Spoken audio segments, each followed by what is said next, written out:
Are your retirement projections built on math or wishful thinking? It's a big question that can shape your financial future. Welcome back to the Capital Breakdown, where we cut through the noise on money, markets, and investing. Today, we're zeroing in on setting realistic return expectations for the next decade. You've probably seen flashy forecasts promising your portfolio will double or triple. But here's the thing. Those often rely on optimistic assumptions that overlook risks and changing market conditions. Relying too much on best-case scenarios can lead to disappointment down the road. So how do you separate hopeful dreams from grounded plans? And how do you build a strategy that stays steady through market twists and turns? We'll break down the math, highlight common traps, and help you think like a savvy investor. Let's get your return assumptions on track for the decade ahead. First, what are return expectations? Simply, it's the growth rate you expect from your investments, usually shown as an annual percentage.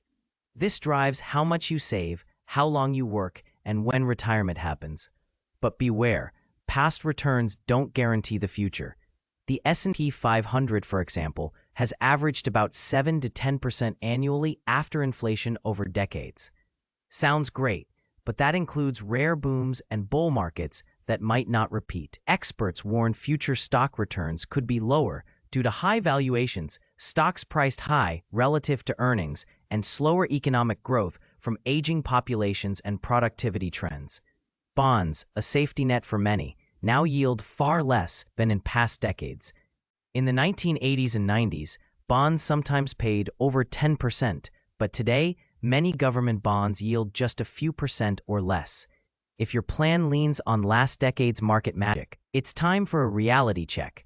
Think of planning a road trip. You want to factor in traffic jams and detours, not just clear roads. Ignoring these can turn smooth sailing into frustrating delays.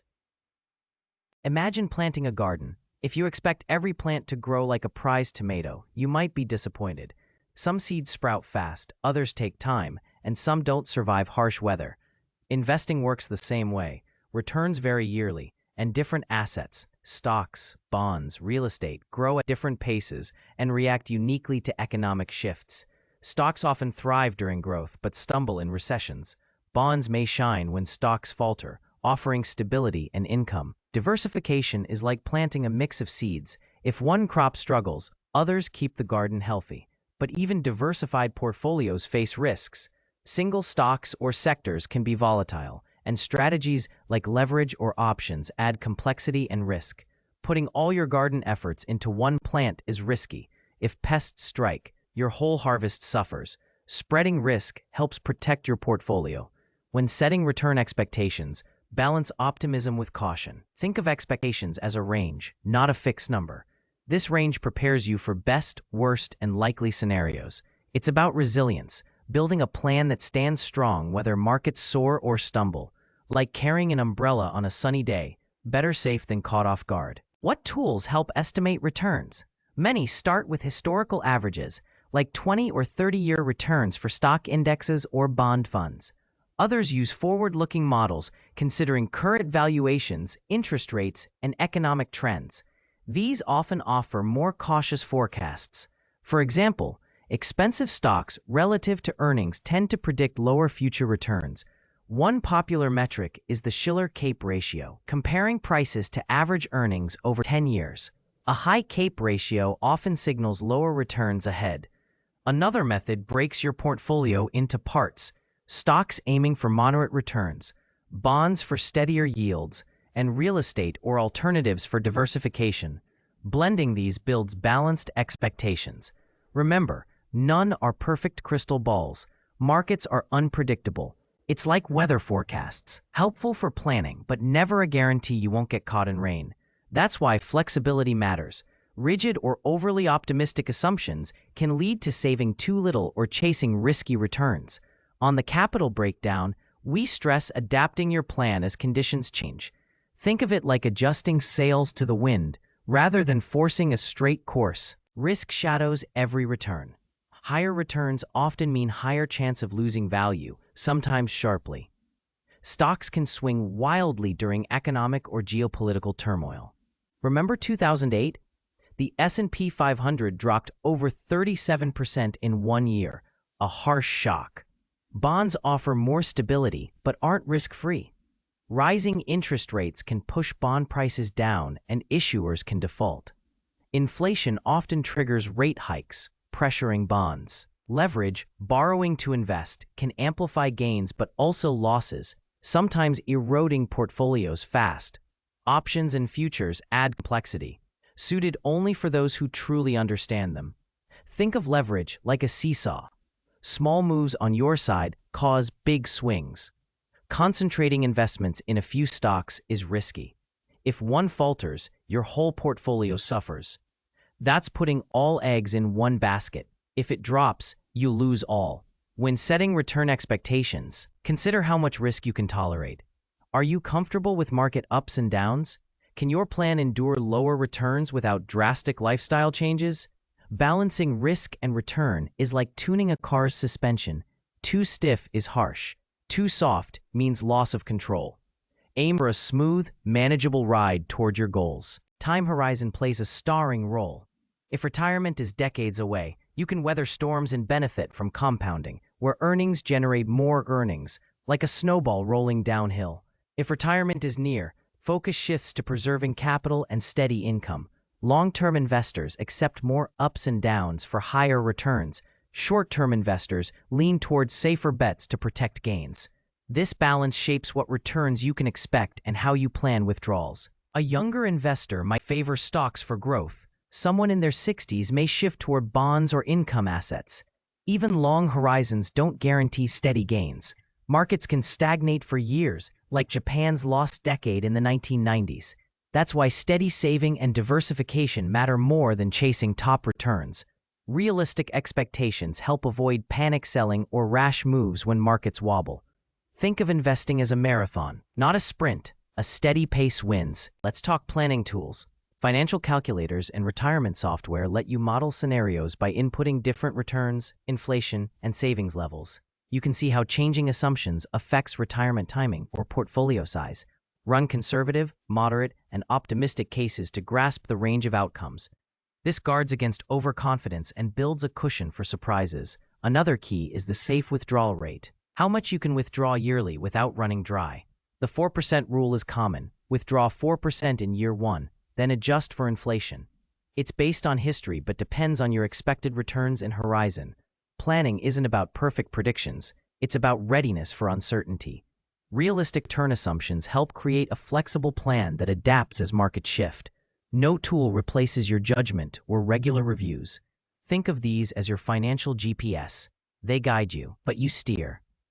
Beware confirmation bias. It's natural to favor info that fits what you want to hear. If you hope for big returns, you might ignore risks or warnings. This can lead to risky investing or not saving enough.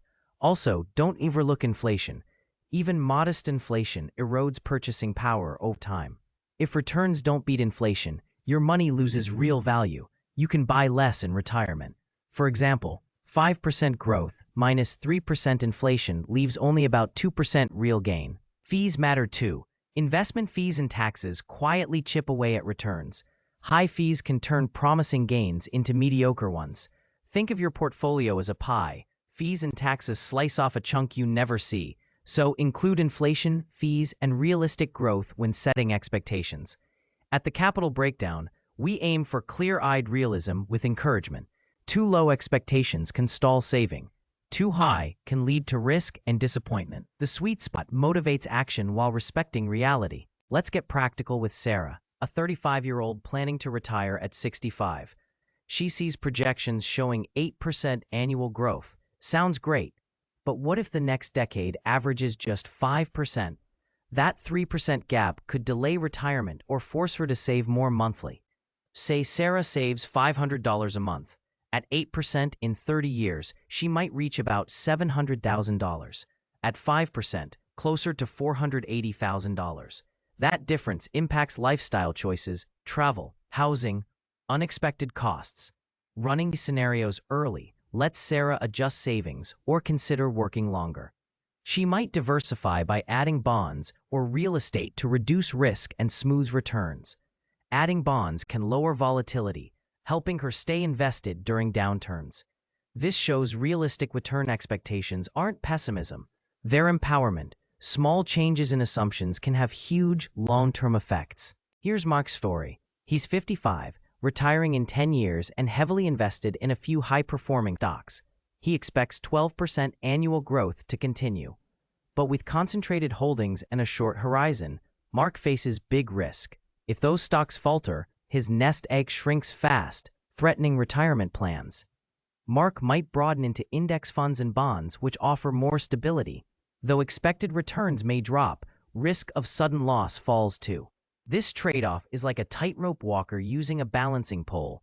More balance means less chance of a fall. Mark must also consider that future returns may be lower than past decades. Expecting steady 12% is optimistic and could lead to a shortfall. Adjusting expectations might mean a cautious withdrawal plan or working a few extra years. He could gradually reduce stock exposure as retirement nears, preserving capital while still seeking growth. Economic conditions shape return expectations. Interest rates matter a lot. Low rates mean low bond yields, limiting fixed income growth. This pushes investors towards stocks or alternatives for higher returns, but with more risk. High rates can depress stock prices and raise borrowing costs, slowing growth. Inflation plays a big role too. Moderate inflation can coincide with healthy growth, but high inflation erodes buying power and forces rate hikes that pressure markets. Global events, tech shifts, and policies add uncertainty. Tech breakthroughs can spark new growth, while geopolitical tensions disrupt markets. Many experts expect the next decade's returns to be more muted than the past 30 years. This means growth may be slower and bumpier, not absent, just less smooth. So when you hear big forecasts, ask what economic assumptions underlie them. Understanding the bigger picture keeps expectations grounded and plans adaptable. Let's wrap with practical steps you can take today. First, review your return assumptions. Are they based on recent highs or a balanced long-term view? Run multiple scenarios using calculators or spreadsheets. See what happens if returns are 3% lower or 2% higher. This reveals possible outcomes and helps you prepare. Next, check your portfolio's risk. Are you too concentrated? Could diversifying across stocks, bonds, and other assets smooth your ride? Consider your time horizon and flexibility. Long horizon, you might tolerate more risk. Near retirement, focus on protecting capital. Finally, keep learning and adapting. Markets change, tools improve, and your situation evolves. Staying informed and adjusting keeps you in control, not a market hostage. At the Capital Breakdown, we believe knowledge builds confidence, and confidence drives smart choices. Think of your financial plan as a living document that grows with you. Before we go, a quick reminder. This episode is educational, not personal financial advice. Your unique situation deserves tailored guidance from a qualified professional. That said, setting realistic return expectations is one of the smartest moves you can make now. It empowers you to save enough, manage risk, and avoid surprises that derail goals. Think of it like checking the weather before a trip. You wouldn't pack shorts only if a storm's forecast. By embracing realistic assumptions, you build a more resilient financial future. Keep diversifying, keep learning, and keep reviewing your plan regularly. Markets will have ups and downs, but with a grounded mindset, you'll be ready. Thanks for spending time with the Capital Breakdown. Here's to smart planning and steady progress on your financial journey. Thanks for watching the Capital Breakdown. Remember, this is education, not personal investment advice.